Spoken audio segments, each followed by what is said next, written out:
రైతు సోదరుల స్వాగతం. మనం గతంలోనే ఒక 2 వీడియోలు చేయడం జరిగింది.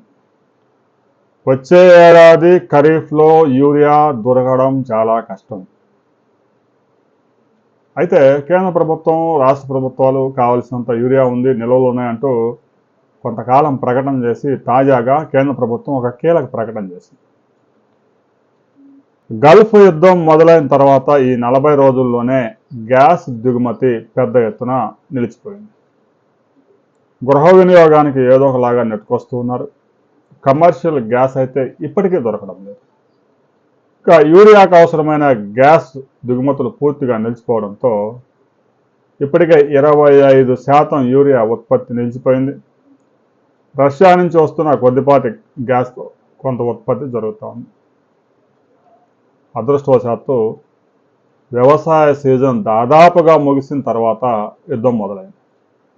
రబీకి అవసరమైన ఎరువులు కూడా రైతులు పొలాలకు చల్లేసిన తర్వాత యుద్ధం మొదలైంది.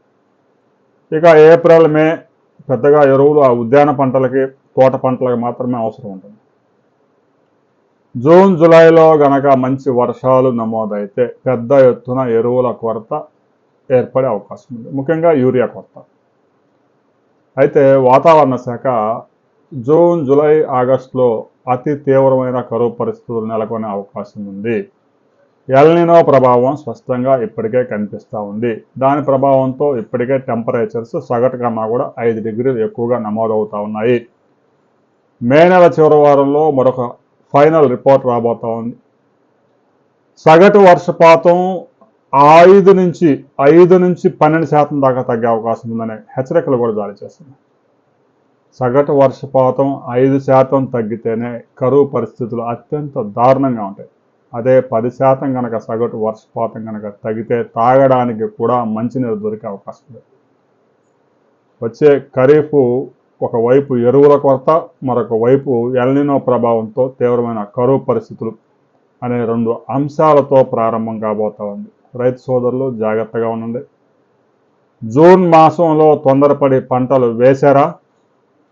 జూలైలో వడగాలులతో కూడిన ఎండలు విపరీతంగా వచ్చి పంటలు ఎండిపోయే అవకాశం ఉంది.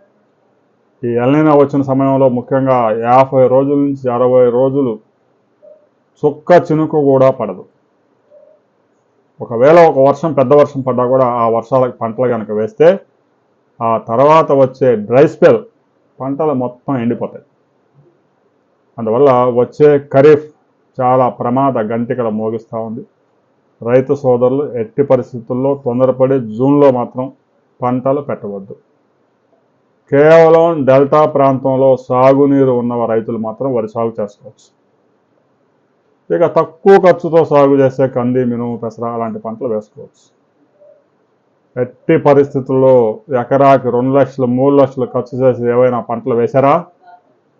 ఇక నష్టం పూడ్చుకోవడం కష్టం. రైతు సోదరులు జూన్ మాసం వెయిట్ అండ్ సీ పరిశీలిస్తే మంచిది. రాబోయే కొద్ది రోజుల్లోనే దీనికి సంబంధించిన మరిన్ని వివరాలు వచ్చిన తర్వాత మరో వీడియోలో మనం కలుసుకుందాం.